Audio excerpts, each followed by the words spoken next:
University of Wisconsin Athletic Director Barry Alvarez could be coming out of retirement for one game to coach the UW Badgers in the Rose Bowl after learning that UW coach Bret Bielema is leaving for Arkansas.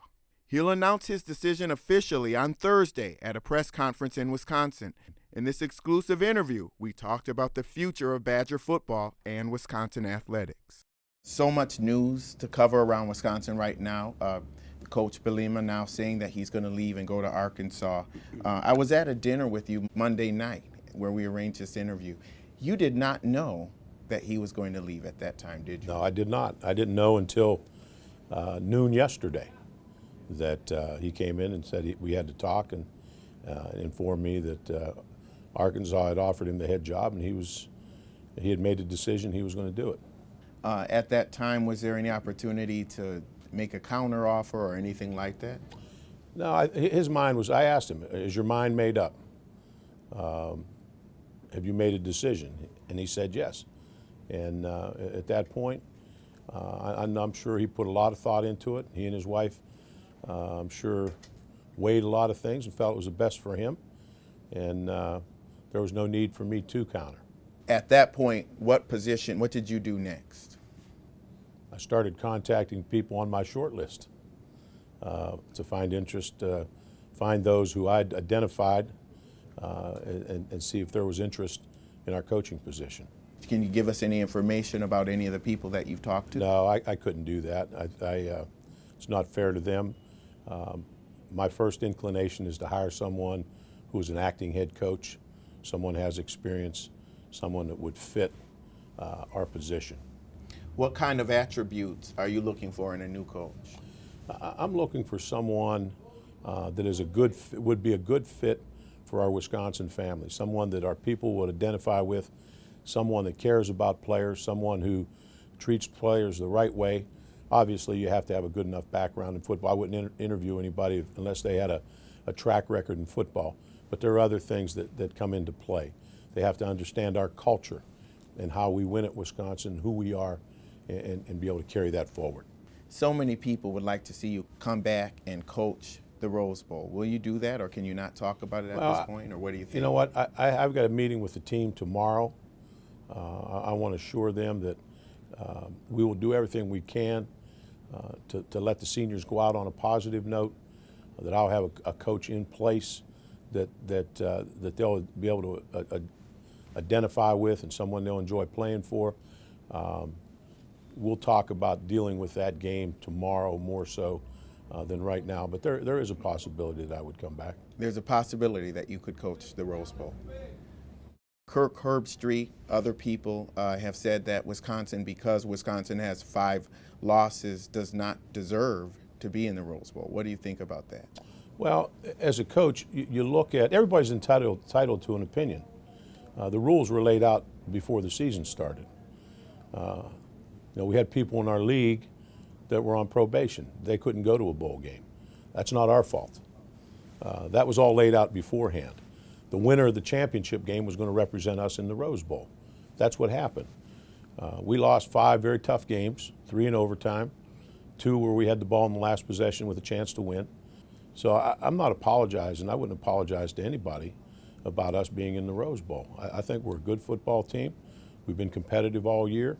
And as a coach, you sit back, you know the rules, you play by the rules, and then go from there. The rules say the winner of that league championship goes to the Rose Bowl, and I'm not apologizing. I get the sense that you're not planning on losing that game regardless of what happened with the coach. As an AD, what are your concerns about protecting the staff that you have there at Wisconsin right now? Well, they put a lot of work into it.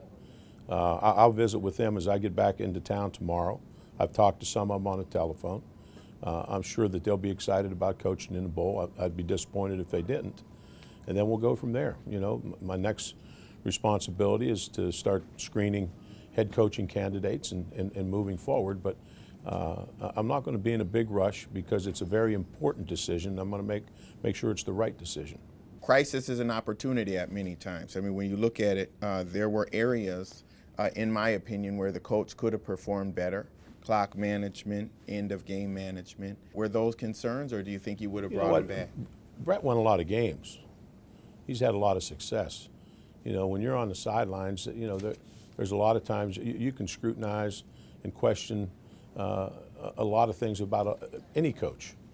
I've been through it enough to know we did enough good things to win a lot of games. I think Bret, he probably averaged more than 9 games, winning 9 games a year. That's hard to do.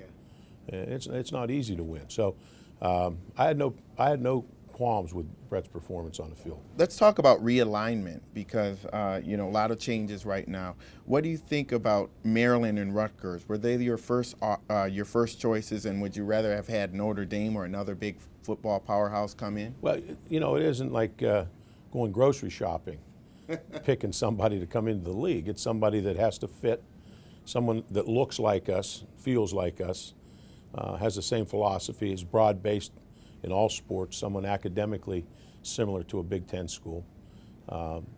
Both Rutgers and Maryland fit that picture. If you study demographics, you see the Midwest continually losing population. You see the Northeast corridor and the Southeast corridor continue to grow. This is a protection for us for the future, so that our footprint grows. It'll help us in recruiting, and it'll help us not get shut out of the Northeast. And of course, you turned around the Wisconsin program. What are the top 3 things that you believe that you were able to do that you're most proud of in doing that? Well, it's changing a culture. When you take over a losing program, it doesn't make any difference whether it's a football program or a business. You have to change the culture, change it to a winning culture. And that means every person that touches that program has to buy in. They have to understand what their responsibility is and buy into it. We were able to change that culture. I think we went in with a good plan. I knew Wisconsin. I knew the strengths of Wisconsin. The first thing I felt that was important for us to do was to keep the best players at home. The best players in the state, good high school players, were leaving. So I could say since 1990, we probably haven't lost 5 players from our state that we wanted, and that's very, very important. And as you go forward in the AD role, it's much broader than football, although people tend to focus disproportionately on it because of who you are. But right now, there's a lot going on that you have to cover as an AD. One of the things is raising money for a new student athlete center. Tell me about the new student athlete center and where you are in terms of the progress and fundraising for that. Yeah, we currently we have 4 new building projects in the athletic department. We just completed a hockey project, a hockey facility, new hockey facility where the women will play their games. Both men and women will practice there, new locker rooms. That was opened about 2 months ago. Last month we opened up a new indoor golf facility. The new football facility will consist of renovation of our McLean Center and indoor facility, new locker rooms, training room, weight room, a new academic center for all of our athletes. It's about an $85 million project. We normally, we provide 25% of the funding, we raise 25%, and then we bond 50%. That's our formula for that. Currently, we're probably $8 million shy of our goal. We're making a strong push. Today I had one meeting. I have another one this evening with some of our graduates. They've been very positive in supporting, and I've got a couple of these meetings such as this around the country. You've really come into this fundraising role with a lot of ease. You've gotten good at it. How did you get good at it, and what have you learned about fundraising? Well, I think it's all about believing in your product, and people seeing that I'm legitimate. I care about the University of Wisconsin. The people that I'm talking to also have a love for the university, their graduates, and it means something to them. So, when you have a belief in a project, it's a good project. I think everyone identifies we're the front porch of the university. The athletic department's the front porch. We're what everybody can follow week in and week out.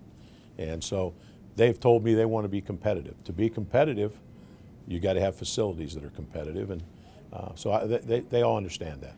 college football is a big business. What do you think about the transformation of the financial model? It is big business, but it's not business. If it was regular business, you'd keep football and basketball, in our case, hockey, the 3 revenue-producing sports, and the other 21 would go away. So it's not just business. But it is. We have found a way to pay for itself and understand we're self-supporting. Our athletic department stands on its own 2 feet. Take no state funding, and so it's gate revenue, it's TV revenue, it's private funding. That's what makes us tick. And so you have to be creative in your cash flow and your revenue streams, and that's what we're trying to do. How do you strike that balance between non-revenue and revenue sports in terms of how you allocate your attention to the coaches? Do you give the gymnastics coach the same amount of time that you give the football coach, for example? Well, and is that a hard thing? It's not hard for me at all. I give most of my attention to football because that's the engine that drives the train. I've got good people in place in the other sports. I have sports administrators assigned to every sport. But to say that I would give the other sports as much attention as I give football would not be true. Although I do care about the other sports, I attend most of the other sports. I stay in contact and meet with all the other head coaches, but I do give special attention to football. It also helps that I happen to know a little bit more about football. Russell Wilson, J.J. Watts, you've had some really successful players go into the NFL and be successful there.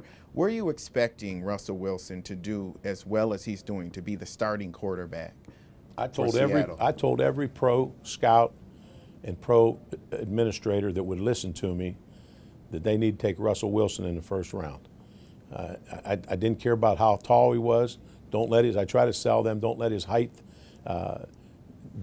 deter you from taking him, because height is not a factor. Can you really say that? Yeah, I can say that. For most people, height is not a factor, or is it that Russell Wilson is extraordinary? I'm not going to go out and recruit a bunch of short guys, but in his case, it's not a factor. Why not? Because of how he understands the game, how he moves. I think his senior year, he had 3 balls batted down. Russell finds a way. You throw through lanes, you don't throw over people. And that's what he finds. And he sees things. He knows the game. He studies it. He's accurate, very intelligent. He's a player. I told everybody, listen, you take him. If your guy gets a sore arm and Russell gets in the game, he'll Willie Pip him. You won't see him again. He'll beat him out. Is there a better quarterback in terms of final minutes of the game being put in a position where he's got to produce in the NFL?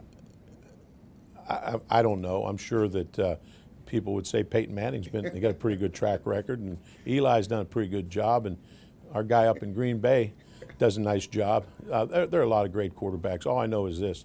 I wouldn't shy away from Russell. Russell's a winner. Were you shocked by J.J. Watts in his performance? No. J.J.'s really a special athlete. What he can do, and he's long, levered, huge hands, and he's got a motor. He plays 100 miles an hour every snap, and you don't see that. And besides that, these are guys that really represent us well. They'll be good in the locker room. They'll be good in the community. They're guys you want on your team. All right. Well, you continue that tradition at Wisconsin. Lots of people will be following to see if you're the coach for the Rose Bowl. How are you feeling about it? I'm feeling fine. I'm looking forward to the Rose Bowl. Barry Alvarez, thank you so much.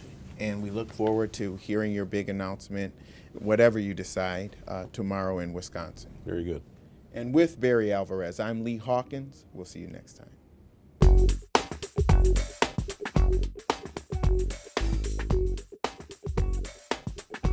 I'm still impressed with how he does it. So, have you learned anything from him about that? About girlfriends? Yeah.